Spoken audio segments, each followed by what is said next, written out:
Funny thing about gifts. They don't always feel like presents. My sister got a house key, slipped into her hand with a proud little smile from my parents.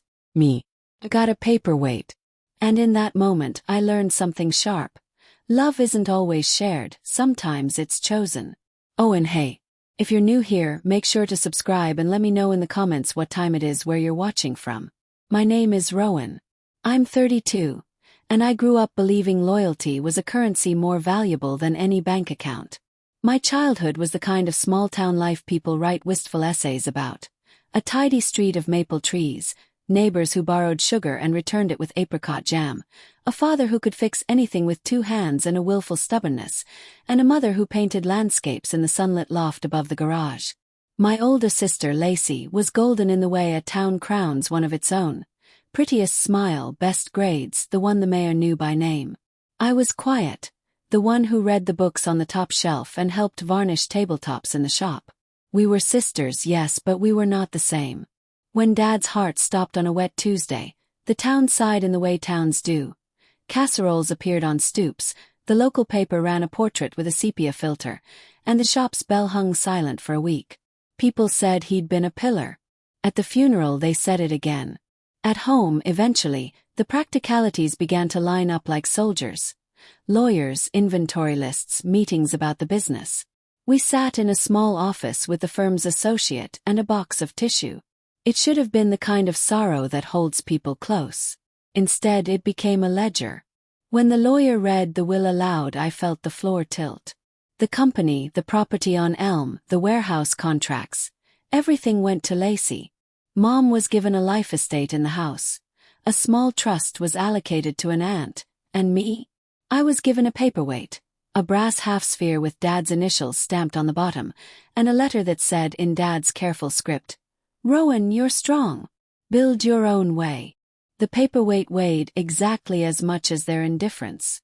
You think you know a person until a legal instrument shows you a map of their priorities.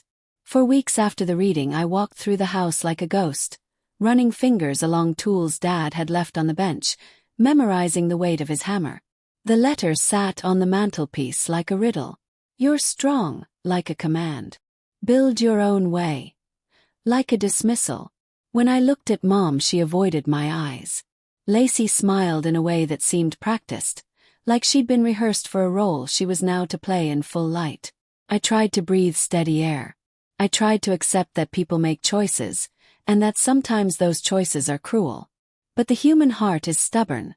Curiosity compounded into something that felt like a duty. I began to clear Dad's study at night, after the calls to donors ended and the neighbors' condolences thinned. In the carved desk behind a false bottom of papers, I found an envelope marked, "Do not open," for the family. Opened it. Inside were ledgers, invoices, and a stack of letters. The letters were unsent, written in my father's hand and never mailed. He called me Little Ro in one. If at any point you find yourself outside, know it is not because I loved you less. In another, I don't know how to fight some things. If they choose her for the business, don't make them wrong for fear of losing a home. There are other ways to be held. The letters read like a man who'd tried to rationalize cowardice. They did not excuse the will. They complicated it. Beneath the letters were financial statements showing transfers, reassignments of client contracts, and a paper trail suggesting decisions Dad may have been coaxed into signing late at night. Blank forms filled after long dinners, accounts rerouted, invoices shifted. Asterisks and shorthand in his hand suggested he had doubts. One memo, taped and folded, read, "Hold until final. Gavin to name." Gavin. That was Lacey's husband. Gavin, who had a way with people and bankers and a handshake that sealed more than deals. The paper smelled faintly of tobacco and the kind of perfume men bought for success. My heart dropped into a hollow place where anger and grief coexisted. If Dad had been pressured, if the business had been re-angled toward Lacey and Gavin, it didn't explain the letter that had been given to me, as if a life could be folded into a neat packet and set aside. But it was a start. It gave me a direction. Truth, as Dad had written elsewhere, is the thing that lets you make a better choice. I did not storm into the light. I did what grief had taught me to do. I organized. I made copies of everything and hid them in a safety deposit box under a name Gavin would never search. I texted Mira, my one friend who lived across town and who had a talent for being useful without being dramatic. She promised to help. We moved like surgeons, quietly.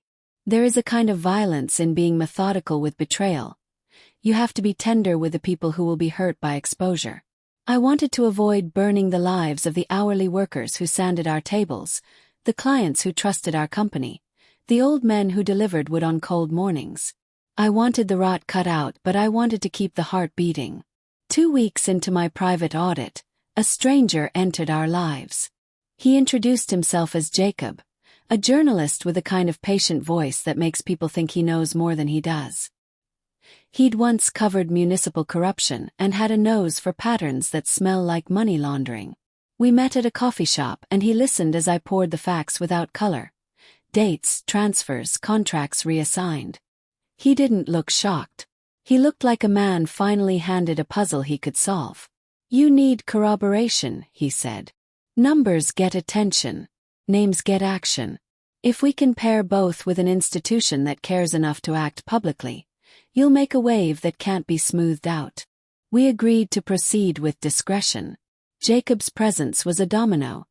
It gave me a plan and a timeline. The next step was to trace the Gavin line, the consultancy firms listed as recipients of odd consulting fees, the shell companies that popped up on paper like mushrooms after rain.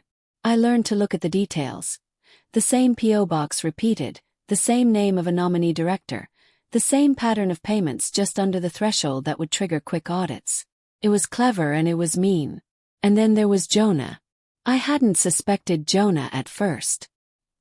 He was Lacey's brother-in-law, quiet, with a nervous way of laughing, but always present at family gatherings, a man who loved my mother's lemon tart and often helped carry crates from the van to the shop. Jonah was Lacey's friend before he was Gavin's ally. He became my friend too. It was Jonah who taught me to use the new lathe when Dad was ill. He was the one who came by on Sundays and left with a box of fresh scones. He was the kind of person who could be trusted in a room of strangers. Trustable, useful, invisible. When I saw Jonah's name on a bank transfer, a small retainer routed through a nominee account, something cold cleared in my chest. He'd been the one who processed invoices, the one who signed checks in Dad's name when Dad's hand was unsteady. He had access, and access is the thing that makes trust dangerous. The betrayal was layered. A father who wanted to protect his family, a sister who accepted that protection, a husband who leaned on that safety to create more safety for himself. It read like domestic theater with a sinister backstage manager. The web was not just about favoritism. It was about the way affection can be monetized when the right person picks the lock. I could have confronted Lacey. I could have marched straight to Gavin and Jonah with a ledger under my arm and demanded explanations and apologies in a room where neighbors listened. But I'd learned something from Dad's unsent letters, that sometimes the bravest thing is to keep a steady hand and choose the right stage. A public reveal, surgical and precise, would both expose the lie and minimize needless collateral damage if handled properly. If you yank out a rotten beam, you risk bringing down the whole house. So you shore up support first. We built our frame. Mira gathered testimony from Marta, the woman who had run payroll for years and who had seen checks go out that never matched invoices. She remembered times Dad stayed late and signed paperwork he later questioned. The warehouse manager found a series of service fees that had never resulted in visible work. Jacob lined up a respected auditor who agreed to examine the paper trail, not for sensational headlines but for legal patterns. We had evidence, witnesses, and timing. And then I did something that felt awful and necessary. I reached out to Gavin. We met at the shop between afternoons, the late light pooling on the benches. He arrived wearing a jacket that smelled faintly of new carpet and cologne, the armor of a man used to closing deals. "Rowan," he said like an offering. "I wanted to see how you're holding up." I looked at him calmly. "I found something in Dad's desk," I said. "Transfers. Reassignments. Notes with your name." Gavin's smile thinned. He sighed. the sigh of a man who has rehearsed disappointment. "I can explain it," he began. "You can explain it in a lawyer's office," I said. "Or you can explain it with the company accountant and a board meeting where everyone can hear it." I set my terms plainly: transparency, an independent audit, and an opportunity to make restitution before I took anything to Jacob. Gavin's eyes flicked to Jonah, who stood by the back door carrying a crate of reclaimed wood. Jonah looked like a man prepared to be obeyed. For a moment I thought Gavin might strike me for daring to make a public demand of him. He didn't. He chose instead the smoother path: a polite refusal and a plea to be left to internal housekeeping. It was the refusal I needed. Proved motive.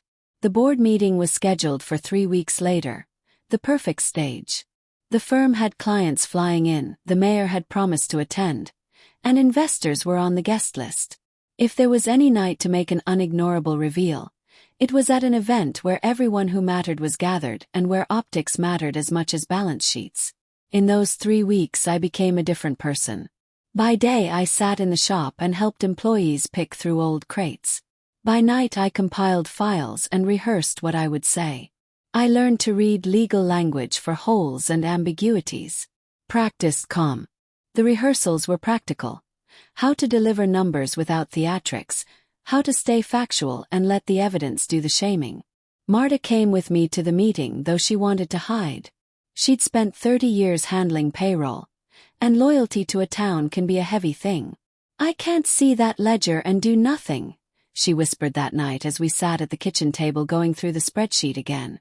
Her hands, calloused from years of envelopes and stamps, trembled when she pointed to a repeated vendor name that had never shown up in deliveries.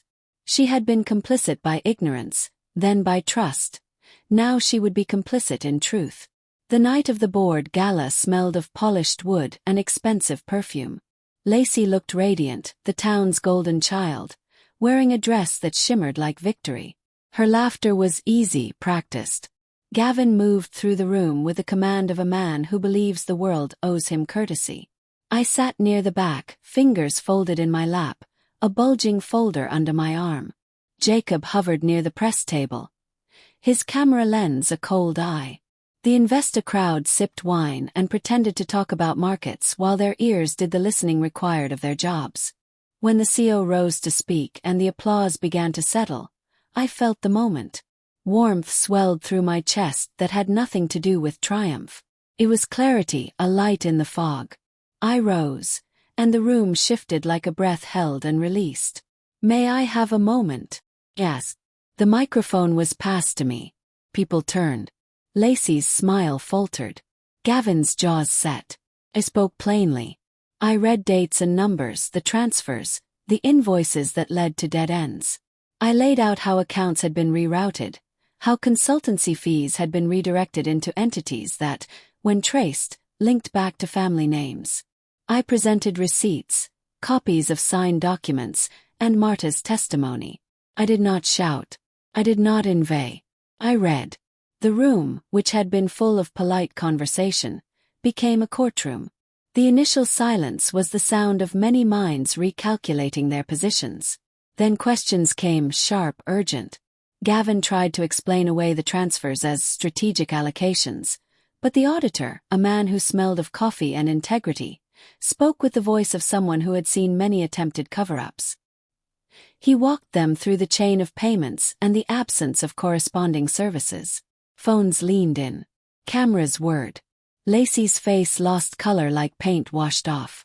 Jonah stood and stammered apology and confusion, and the kind of sorrow that looks practiced when a man has lied for too long. He mentioned he'd been helping with accounts while Dad got ill. It sounded like a defense until the photocopies of his signatures on transfers were shown. People don't prepare signatures that match legal authorizations by mistake. After that evening, the fallout was swift and inevitable. Regulators demanded access. The bank froze accounts. An independent review was launched. The town that had gathered to hear speeches now argued in hushed groups over coffee. Some of the old clients turned away, shocked. Some took the long view and waited to see whether their work would be honored. People asked me whether I regretted the public spectacle. The answer was complex. In the first nights I slept little and dreamed a mania of small hands reaching for words. But the relief of truth has a kind of saline clarity. It stings, but it cleans. There were consequences I hadn't fully anticipated. Employees worried about payroll. Suppliers wondered if invoices would be paid. Few people lost short-term work. I had planned for that. When reserves were released, I used part of them to guarantee payroll for a month and to set up a small fund to help hourly staff. I did not want the innocent to be the casualties of truth. Legally, the wheels turned. Jonah was suspended and then, when evidence accumulated, charged with financial misconduct. Gavin tried for a negotiated settlement, but negotiations without good faith are flimsy things. Lacey, always the golden child, retreated into silence for a long time. Mom could not look at me for months. She had been protective in ways that had become enabling. Eventually she came to the shop, sat on the low bench and said, "I thought I was keeping our family safe." "I know," I said. "But safety that steals is not safety." Her eyes were glassy. She wanted absolution. I could not give it. All I could do was the kinds of repairs that live in action. Paying wages, meeting with clients, testifying where necessary. The legal resolution was gradual rather than cinematic. Jonah admitted to a series of charges and was sentenced in a manner that balanced restitution and rehabilitation, not as vengeance but as public accounting. Gavin found himself ostracized professionally. Lacey began to attend counseling. Mom volunteered at the community center and worked to rebuild trust where she could. What surprised me in the aftermath, and what I want to press on you, is that revenge is not a tidy exultation. It is a ledger of choices and consequences that you must be willing to account for, with a conscience not only for your own wound but for others. There is a terrible temptation to let exposure feel like cure. It is not. The cure is the work afterward. I used funds I had secured to ensure the shop could survive the audits. I met with clients and with retired employees and apologized where apologies were due. I reorganized the company structure so that governance was transparent and worker representation had a seat. We introduced an audit committee with independent oversight and a helpline for whistleblowers. Part of the restitution went to community programs for financial literacy, because secrecy often takes root in ignorance. In private, I rebuilt a life. I planted a small garden behind the shop and learned how to coax rosemary to survive winter. I began to teach a woodworking class on Thursday evenings for people who wanted to learn a craft and a steadiness. Friends I had feared lost returned in surprising ways. Someone I thought had been silent because of shame came back with a pie and the kind of awkward generosity that mends the heart slowly. I found romance again eventually. Not the breathless hurry of youth, but a patient companionship that comes with someone who knows how to keep promises small and steady. Dad's unsent letters are now framed on my office wall. They remind me of his fear and his love. His failure to fight in the way the world sometimes requires, and his attempt to still craft a compass for me. I keep the paperweight on my desk too, not as a symbol of slight but of weight. It is heavy and sure, and I turn it in my hand sometimes when decisions need the ballast of memory. If there is a single lesson I learned from the whole affair, it is this: loyalty is not a blindfold. Love does not ask you to accept being erased in the name of peace. There are ways to protect people without enabling theft or making silence an ethical requirement. Exposing wrongs is an act of love, not for those who were guilty, but for the many whose lives depend on honest work and fair accounting. Accountability is a kind of care. People ask me whether I would have done anything differently.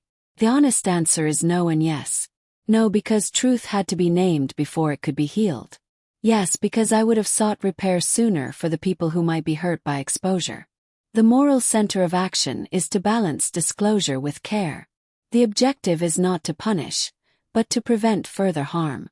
So tell me, if you found out the people closest to you had quietly traded your future for their comfort, would you expose them and risk the fallout, or would you protect the facade to keep the peace? And where are you watching from? I love seeing how far these stories travel. If this resonated, subscribe for more stories about truth, repair, and the messy work of rebuilding.